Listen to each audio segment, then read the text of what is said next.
Faraz Aziz from District Jacobabad is delivering an outstanding all-round performance in the PCB Regional Inter-District Senior Tournament.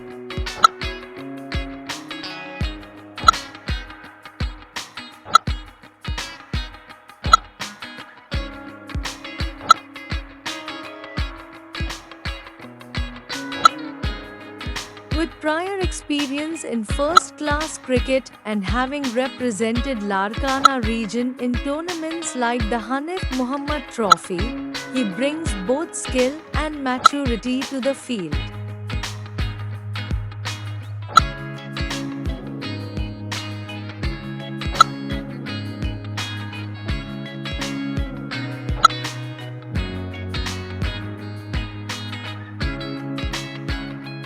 Currently, he is the second highest run scorer in Larkana region with 302 runs in 7 innings, including 1 century and 2 50s.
With the ball, he stands as the fourth top wicket-taker with 21 wickets, including a 5-wicket haul, a true all-rounder and key asset for his region.